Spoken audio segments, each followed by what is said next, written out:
Sean Combs, also known as P. Diddy, is one of the most influential hip-hop producers, a billionaire, the founder of Bad Boy Records, former boyfriend of Jennifer Lopez, and a man who built a media empire based on charisma, control, and money. But today, his name is not heard at music award shows. It's making headlines in federal court. How did a person with such a career and charisma end up at the center of this year's biggest scandal? Sean Combs, known as P. Diddy, was untouchable for decades, but everything changed in 2023 when allegations started surfacing one after another involving violence, blackmail, coercion, and even situations where women were allegedly playing roles they did not willingly choose. Currently, he is a defendant in a high-profile criminal case under the RICO Act, the same law once used to prosecute organized crime families. In this video, we will explore his childhood traumas, how they influence the merging of power, sexuality, and control into one dangerous system, and why Combs now stands on the brink of potentially losing his empire. His father was killed when P. Diddy was just 2 years old. His father was reportedly involved with illegal substances. This event alone could shatter a child's sense of safety and instill deep mistrust of the world, forming a strict internal message: to survive, you must not be weak. P. Diddy's mother was both his support and his chaos. Janice Combs worked multiple jobs to give her son a better education.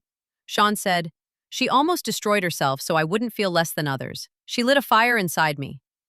But according to friends and the documentary Making of a Bad Boy, the household often hosted parties with alcohol and substances, similar to the ones P. Diddy later organized himself.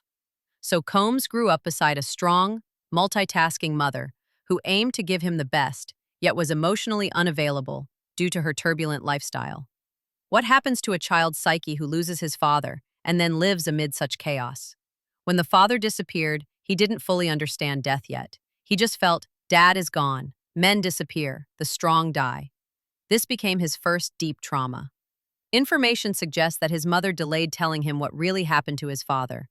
Thus, the child's grieving emotions were not processed, and the psyche suppressed them, turning them into fear, anxiety, and a need for control. His mother, Janice, was strong and resilient, working several jobs to provide for him.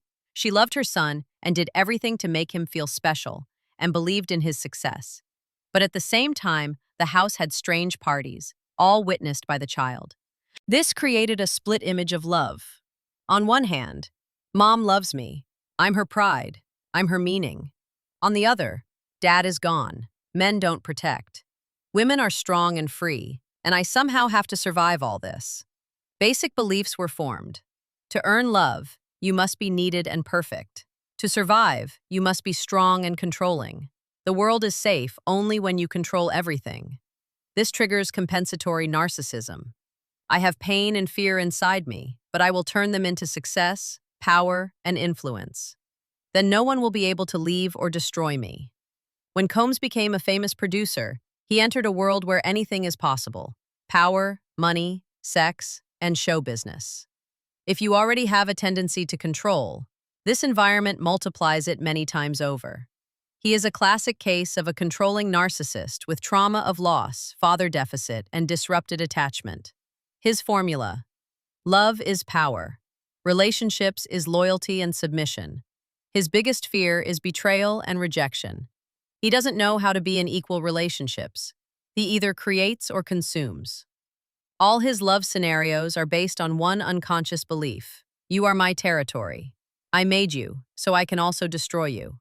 Such people fear loneliness but cannot tolerate closeness. They want love, but can't endure it without total control. They want to be a god in someone's life, but inside, they are a little boy who lost his father and never processed that loss. He got a mother who gives mixed messages. You are everything to me, but there is chaos around me, men, and no time for you. In relationships with women, he cannot allow himself to be vulnerable. He suppresses, controls, blurs boundaries. He falls in love with those who either reflect his grandiosity, like J-Lo, or feed his ego through their dependence, like Cassie. But the deep fear is always the same. What if I'm left, betrayed, or destroyed again? Let's return to the fact that Combs lost his father at age 2, an age around the so-called pre-Oedipal or Oedipal phase in child development. What is this? It's a developmental stage roughly from 3 to 6 years old, when a child carefully observes family relationships and asks questions like, who is with whom? Why does mom spend more time with dad? Why is dad an adult man and I'm just a kid? At this point, a child develops their first attachment, similar to a crush. They may want to be special to one parent and compete for attention. How it looks. Bum noise may want to be mom's man and feel jealous of dad. Virtual may want to be daddy's girl and sometimes push mom away. This is normal. All children go through it. Why is it important? During this stage, the child learns the difference between adults and children, develops gender identity, what it means to be a boy or girl. Lucal rents rules of closeness, attention, love, and boundaries. And importantly, experiences their first rejection. How it ends. Eventually, the child identifies with the parent of the same gender. Boys want to be like dad, girls want to be like mom. This forms self-esteem, sense of identity, basis for future relationships. Although the classical Oedipal stage starts around 3 to 5 years, children as young as 2 can feel this primary triangle. Me, mom, dad, even if not consciously. And here Combs's father dies, and he stays with his mother. The natural displacement of Oedipal fantasy does not happen. Normally, a boy sees mom choosing dad, which puts him in his child's place. This helps him later to face the world, accept rejection, competition, and set boundaries. For Combs, however, the father disappears and the mother emotionally merges with the child. A sense of omnipotence is formed. Dad is gone, mom is mine, maybe it's because of me? Guilt arises, but it cannot be fully recognized. The father's death is too much to accept as caused by oneself. Guilt is suppressed. In its place, hypercompensation appears. I am all-powerful. He gained his mother fully at his disposal, and possibly she subconsciously couldn't cope with the grief of losing her husband and made her son an emotional partner. So the son grows up with a false belief that a woman is mine, I must control her, I am the main object of love. And here is how this son grew up. Inability to accept rejection. A woman who doesn't choose him provokes rage and pain. How dare you reject me? You must be mine. Unconditionally. This is visible in stories with Cassie and other women. Control, obsession, manipulation, even absurd rituals. Inability to tolerate frustration. He has no tolerance for no. His psyche lacks the pathway. I am not chosen, but this does not destroy me as a person. For him, rejection is disappearance, like the disappearance of his father. Need for power is an attempt to control love. He does everything so that no one can leave without his permission. He chooses women he can lock in a golden cage, Cassie, but cannot hold those with a narcissistic core themselves, J-Lo. By the way, dear viewers, would you like me to do a psychological analysis of his women? Write in the comments. And if you like what I do, please give this video a like. That really helps my channel grow. How this shaped Sean, early loss, and merging with mother. Father died, mother was the only attachment figure. This created a scenario in the child's mind. I must be everything to her. Perfect, successful, controlling. Overstimulating environment. Constant adult parties at home and an unusual atmosphere broke natural boundaries. Sexuality became a norm and a tool of influence. Feeling of uniqueness and mission. Mother spent everything on his success, instilling, you are special. This emphasized early narcissism, but also a sense of duty to justify his mother's sacrifice. Feeling of a home theater. Home was not a refuge, but a public stage with adult drama, forming a role between the audience and participants, and observer control. Sexual disorientation. Frequent exposure to adult content lowers emotional filters and increases tolerance. The psyche can't process what it sees and adapts by repression and habituation. To avoid constant stress or shock, it stops reacting, a defense mechanism. But the price is losing the sense of too much. The boundary between normal and overload is erased. These elements created an inner narcissist, dependent on control and external recognition, superficially available to intimacy but deeply wounded inside. He gets used to intimate closeness as a public performance where he is the host. He does not recognize women's boundaries and does not even feel the need to. He may participate in or organize scenarios that others would find unbearable, but he himself feels no anxiety or discomfort. More so, strong control, submission, and observation bring him pleasure. Behind all this lies deep emotional detachment. He does not know how to be vulnerable or emotionally open.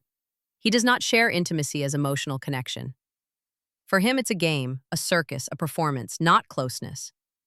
What this might mean in Sean Combs' case: he may genuinely believe he is doing normal things because he does not feel they are excessive. He does not just participate in such scenarios but reproduces them as the norm, expecting the same acceptance or submission from women. Oversaturation with such stimuli leads to emotional numbness. When a person regularly experiences very intense stimuli like movies, repeated involvement in overstimulating scenarios, on screen and in life, participation in role-playing games, his brain adapts. What happens in the brain? The stronger the stimulus, the more dopamine is released. Early and frequent bursts of excitement set a high threshold. Simple closeness or emotional contact no longer arouses. This causes dopamine tolerance. Like any addiction, more intense stimulation or more unusual scenarios are needed to get satisfaction. The psyche confuses excitement with anxiety, and without adrenaline or a sense of risk or forbiddenness, there is no excitement. Why is this important in analyzing Sean Combs? His excitement system developed against a background of chaos and trauma, not love and attachment. In adult life, sexual scenarios involving control, spectacle, and dominance become necessary for arousal. Ordinary relationships do not trigger a response, and he simply cannot be a normal partner without these rituals. Combs is not just a narcissist. He is someone who never fully experienced the first frustration of love, never built the boundary between self-love and possessing another. He doesn't build relationships, but captures love as territory. That's why he couldn't bear J-Lo leaving, and he kept Cassie close because she stayed, healing his childhood wound, though in a distorted way. But why did women stay with Combs? Is it only about money, or fear he wouldn't let them go? As scary as it sounds, many of them were genuinely in love. But what can you love in a man later called a monster? What attracted them? Strength, charisma, or something deeper? Kim Porter, former model, actress, and Sean Combs' first serious love. They were together over 10 years and had 3 children. Kim often said she loved him but couldn't endure his lifestyle. Their relationship was unstable: love, breakups, jealousy, cheating. She died in 2018, and Combs admitted he lost the only person who truly understood him. She said he called her every day even after they broke up. I believe that was true. But why? Obsessive need to keep the attachment object under control is his way to avoid repeating childhood pain. For him, a real breakup equals losing mother or father again. Unbearable. But not only that, for him, a woman is support and strength. Without a woman nearby, he feels weak. Remember, he never got to experience a father's love and protection, but his mother was a strong figure and his main attachment. Men like him are not villains 24/7. Often there is a vulnerable child inside who wants to be loved. Look at me, don't leave me, I'm good, I'm your boy. And in moments of vulnerability, I'm sure he showed generosity, tenderness, care, and a strong need for support, especially if a particular woman reminded him of his mother figure. For the victim, this increases dependence. A woman who did not receive father's love and needs to be needed starts feeling special. He is just wounded, only I understand him. This is an emotional trap where she justifies abusive behavior. He's not bad, he has trauma. And here is the tragedy. These women are not imagining love. Such men really have a needy, wounded child inside. But alongside this child is always an adult controller who suppresses, humiliates, takes away will and freedom. Thus, the victim experiences emotional splitting. He is sometimes vulnerable, sometimes harsh, sometimes generous, sometimes degrading. She begins to lose reality. Does he love me or destroy me? And the longer she stays, the harder it is to leave, because she's attached to his good part. That's what made Combs different. With Kim Porter, he created the image of a family man, even after their breakup. He kept her close, called, showed care. At the same time, isolated, devalued, and cheated. Even the circumstances of her death raise questions for many. I can make a separate video about Combs's women if you're interested. Write in the comments. And don't forget to like this video. It helps my channel grow. I recently started it and really need your support. Now I want to talk about so-called freak parties that, according to some victims, Combs forced them to participate in. Combs invites other men to share intimate moments with his partners, for example Cassie, while he watches. Freak parties are a typical cuckold fantasy scene, but psychologically, it's more complicated. Father's murder at age 2, merging with a mother who adores him but lives in chaos and hosts ambiguous 18-plus events almost weekly at home. This shaped Combs's sexuality. Cuckold fantasies can have various causes. Here is how I see it in PDiddy's case. Important. We analyze this story not to justify violence or portray him as a pitiful victim. On the contrary, to show why such scenarios have nothing to do with love. To understand, behind control, humiliation, and freak parties, there is trauma where a woman becomes a tool, not a partner. This is not about relationships. It's about power. And the clearer we see this, the less chance to confuse dependency with love. So why does he have parties? This is how he interacts not with his partner, but with his unresolved pain of loss, dependency, loneliness trapped in the unconscious. There he is small, vulnerable, unable to influence what's happening. The woman is not a close person, but a figure that could disappear at any moment. In psychology, there's a concept called the pleasure principle and the repetition compulsion, described by Freud. When the mind faces unbearable tension, it seeks to relieve it. But if the pain can't be expressed, the mind represses it. Then that pain returns in the form of paradoxical attraction to situations similar to those that caused it. It's an unconscious tendency to recreate traumatic experiences, hoping for a different outcome. By replaying the scenario, we get a chance to replay a situation in which we were once powerless. In Combs's case, he is likely recreating scenes where he keeps external power, but unconsciously remains the same child who is trying to hold on to his departing mother, not directly, but through control and role superiority. Freud suggested that the loss of a father or absence of a parental figure can trigger an unprocessed Oedipal conflict. We talked about this earlier in the video. So, Sean's case, the father was killed, and with his mother, he was possibly in emotional fusion. He adores her, but her behavior in childhood caused him pain and left a deep wound of abandonment. When a mother is both a source of love and pain, it's difficult for a child to express aggression. It accumulates but has no outlet. In adulthood, this suppressed rage can take distorted forms, through humiliation, through observing the woman becoming an object, not a subject. Thus the man unconsciously punishes the one he loves, as if returning to that same childhood hurt. But he does it unconsciously, via scenarios where he owns, controls, and observes. In these scenes, it's not about intimacy. It's a stage of internal conflict. You're near, but you're not mine. And again, I watch you being taken from me. And I'm also avenging my pain. By replaying a scene where his woman is intimate with another man, he recreates a situation where the closest woman chooses someone else, but now under his control. He manages the scene, and the trauma repeats. But now, he is not the victim. He is the director. Another layer, and not often discussed, is the desire in cuckold fantasies to be in the woman's place. While watching another man's body, he is actually contacting his repressed desire to be the desired object, not just for a woman, but also symbolically for a man. This doesn't necessarily indicate homosexuality in the classical sense. Instead, it might reveal a narcissistic fixation on the image of his own body as an object of desire. It's like seeing himself reflected in another man. That man in intimacy, idealized, strong, desirable. In observing, Combs may identify not only with the man, but with the woman. He wants to be both the one who desires and the one who is desired. Why?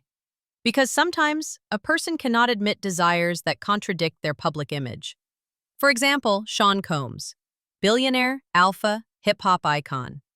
Confessing that he sometimes wants not just to dominate, but to give up control and be weak, would be too embarrassing, not manly, and even dangerous.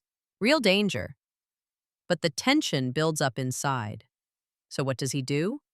He structures scenarios where he remains the main figure, but gets satisfaction by watching his partner with another man.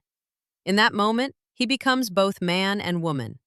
He is the one who controls, but also the one who is controlled, the weak, the victim. In his psyche, desire, vulnerability, and control are tangled up. Because being weak, he believes he can't. He was taught, weak are destroyed. But he still wants it. The psyche needs release. And it finds a tangled exit. You watch your woman's vulnerability, and you imagine being in her place. A third layer, the so-called men's group scenario, as a defense against loneliness. Since his father died early in his life, he never had healthy male closeness. Other men likely represent a threat to him, so a men's gathering of this type is a form of belonging. It's a way to be with men at a safe distance, through intimacy with a woman as indirect closeness. Yesterday, this closes his need for belonging and recognition among men. Combs is not just an observer. He's a fatherless child who has spent his life trying to recreate a lost male field, but can only maintain it through control and sexualization. Psychologically, he needs a stable male figure for support. But because he is narcissistic, dominant, aggressive, and his father is dead, he cannot allow himself to be in close contact with men as friends. It's dangerous. They might harm or betray him. The parties become a safe format of male closeness, where there is no direct personal contact and no risk of being weak or betrayed. When he watches other men desire his woman, he maintains control over the situation, remaining the main director, maintains affirmation of his masculinity through others' reactions, his inner man is approved by an audience, represses fear of rejection and weakness, replacing personal vulnerability with the illusion of power. He also unconsciously tries to recreate lost connections with the male community, but only in a safe, distanced way. He's basically telling himself, I can be around men, remain strong, and still not risk being rejected or weak. These scenarios are a compromise between craving belonging and fearing to be hurt. Instead of real male friendship and trust, he chooses control, dominance, observation. It's not only a defense, it's also a way to assert himself as a man among men, without showing weakness. Conclusion. Sean Combs's behavior appears to be a repetition of trauma, narcissistic splitting, and a repressed desire to be simultaneously desired, strong, and submissive. He does not know how to talk about feelings, and replaces everything with intimacy. Men who are told to be strong never get permission to be vulnerable. A boy doesn't get, you can be lost, miss someone, feel scared. Only, be strong, don't whine. Men don't cry. They don't learn to name emotions or openly show pain, fear, weakness. So intimate connection becomes the only allowed language. He won't say, I feel bad or afraid to be alone. Instead, he creates parties so he doesn't feel empty. He lives by the principle, if I don't feel, I excite. If I don't connect, I own. This dependency is a way to patch pain. And it's important to understand that such people are not primarily interested in a person, but in a body, a stage, a fetish. Their psyche needs constant stimulation or else anxiety, boredom, depression rise. Emotional contact, care, are unbearable because they expose their inner void. So they fill it with such games. If I'm not aroused, I don't feel alive. Sean Combs's story is a powerful example of how early trauma and lack of closeness shape a distorted model of love and power. His life and behavior are attempts to live through and replay that childhood loss, but now with adult tools: influence, money, status. Until these traumas are recognized and healed, he and men like him will keep repeating scenarios that hurt themselves and others. This video is not meant to justify wrongdoing or generate sympathy for an abuser. It's to show that those scenarios are not about love. They are about trauma, hidden under charisma, money, and sexual power.